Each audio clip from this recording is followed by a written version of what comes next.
जी हाँ, नमस्कार। आपका हमारे इस चैनल पर हार्दिक स्वागत है। उत्तर प्रदेश विधानसभा चुनाव 2022 में मुस्लिम वोट बैंक को लुभाने के लिए समस्त दल अभी से जुट गए हैं। आपको मुस्लिम वोट बैंक का सियासी समीकरण आपको इस वीडियो के जरिए बताएंगे। ध्यान से मन लगाकर शुरू से अंत तक इस वीडियो को देखिएगा। अगर आप अच्छी प्रकार से मुस्लिम वोट बैंक को समझना चाहते हैं तो लगातार देखें बिना स्किप किए हुए। तो इस वीडियो को लाइक करें, चैनल को जरूर सब्सक्राइब करें। आपको बता दें कि समस्त पार्टियां चाह रही है कि अब की बार उनकी सरकार बने, मुसलमानों को अपनी तरफ मिलाने के लिए हर प्रकार से प्रयास किए जा रहे हैं। और उत्तर प्रदेश में यदि बात करें तो कुल मुस्लिम आबादी 19.5% उत्तर प्रदेश में है।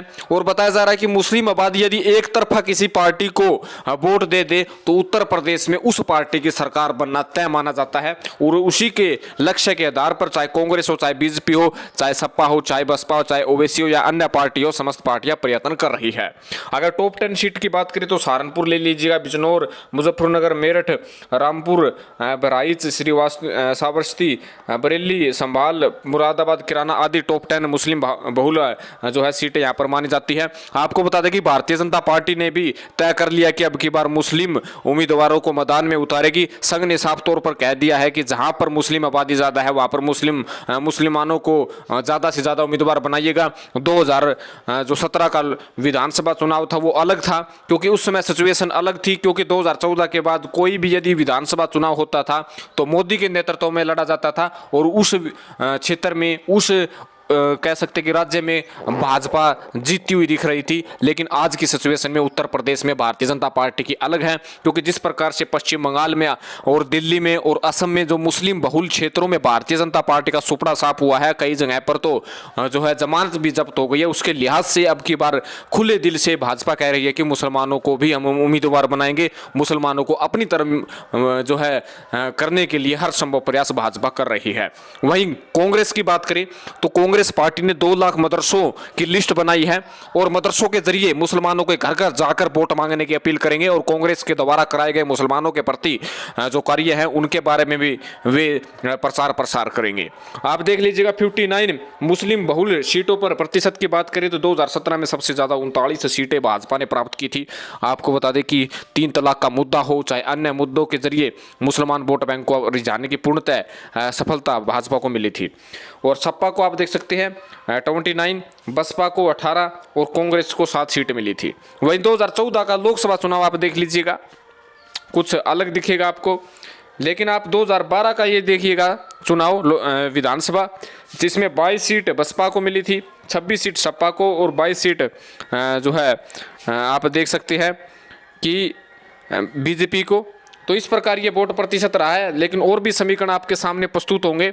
लेकिन इस बार ओवैसी जिस प्रकार से मैदान में कूदे हैं उससे सब कुछ मुसलमानों का वोट बैंक में काफी जो है परिवर्तन होता हुआ दिख रहा है। आपको बता दें कि पिछले विधानसभा चुनाव 2017 में भी ओवैसी ने अपनी पार्टी को मैदान में उतारा था। 37 सीटों में से अच्छा खासा उन्होंने वोट बैंक खींचा था। आपको बता दें कि एक सीट पर तो सेकंड पोजीशन थी और बाकी पर तीसरी और चौथी पोजीशन ओवैसी ने प्राप्त की थी।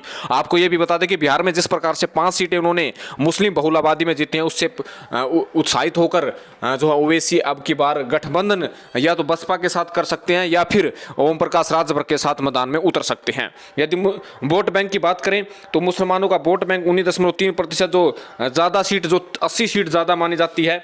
इसमें सपा को सबसे ज्यादा सीटें हमेशा से ही वोट प्रतिशत के आधार पर मुसलमानों का मिलता है, उसके बाद कांग्रेस, उसके बाद बसपा को मिलता है। लेकिन 2017 के चुनाव में विधानसभा चुनाव में भारतीय जनता पार्टी ने अच्छा खासा मुसलमानों का वोट बैंक अपनी तरफ खींचा है। लेकिन अब की बार कुछ बदलाव हुआ है जिसके कारण भारतीय जनता पार्टी के रणनीतिकारों ने फैसला किया है कि मुसलमानों को टिकट देना ही अच्छा होगा ताकि मुस्लिम बहुल क्षेत्रों में अच्छी खासी जो है सीटें जीत दर्ज कर सके। लेकिन आपको बता दें कि सपा और कांग्रेस बसपा मुसलमानों को रिझाने के लिए अभी से कोशिश करनी शुरू कर दी है। बसपा सबसे ज्यादा पिछली बार विधानसभा सीटें बांटने का कार्य मुसलमानों के प्रति किया था और सपा तो मुसलमानों के प्रति हमेशा से ही एम और वाई के समीकरण के तहत चलती ही हैं। आपको बता दें कि यूपी के 143 सीटों पर मुसलमानों का सीधा प्रभाव है। 70 सीटों पर मुस्लिम आबादी 20 से 30% है। 73 सीटों पर मुसलमान 30 से 45% से ज़्यादा है। ये देख सकते हैं 107 सीटों पर अल्पसंख्यक वोटर्स नतीजों को प्रभावित कर सकते हैं। तो ये आप देख सकते हैं 143 सीटों में से यदि कोई भी पार्टी अच्छी खासी मुसलमानों को अपनी तरफ जाने में कोशिश कर ली और 100 से 120 सीटें जीत ली तो यूपी में उसी की सरकार है।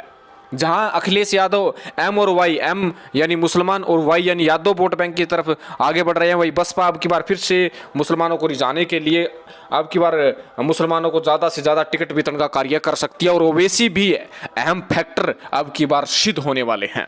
आपको बता दें कि सबसे ज़्यादा प्रतिशत की बात करें तो मुरादा में 50%, रामपुर में 50%, सहारनपुर में 41%, मुजफ्फरपुर में जो 41, ये आप देख सकते हैं मुस्लिम बहुल इलाका है जहाँ पर अच्छा खासा प्रभाव देखने को हमेशा से ही मिलता है। आपको ये भी बता दें कि कांग्रेस पार्टी जिस प्रकार से मदरसों की लिस्ट अभी से ही बनाई है और घर घर जाकर कांग्रेस के मुसलमानों के प्रति कराए गए कार्यों का विवेचन और वर्णन करेंगे और अपनी तरह मिलाने की कोशिश करेंगे, वही समाजवादी पार्टी अपने पुराने फैक्टर के तहत मुसलमानों के पास जाकर वोट मांगने की अपील करेंगे। वहीं भारतीय जनता पार्टी भी पीछे नहीं है, भारतीय जनता पार्टी भी अब की बार जो है मुसलमानों के उम्मीदवार बनाकर मुसलमानों के वोट बैंक अपनी तरफ कैप्चर करने की कोशिश करेंगे। अब देखने वाली बात होगी कि मुस्लिम एक साथ वोट किसको देते हैं। अगर ओवैसी एक तरफ हो, बसपा एक तरफ हो, सपा एक तरफ हो, कांग्रेस एक तरफ हो और भाजपा एक तरफ हो, तो किस प्रकार ये वोट डिवाइड होगा।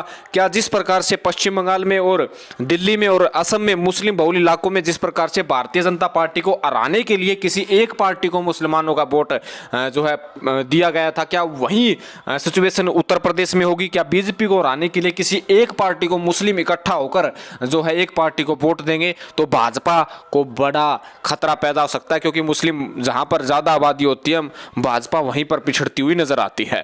इस विषय में आपकी क्या राय है। अब की बार उत्तर प्रदेश में किसकी सरकार बनेगी, कौन बनेगा उत्तर प्रदेश का मुख्यमंत्री, साफ साफ शब्दों में कमेंट करें। धन्यवाद, जय हिंद।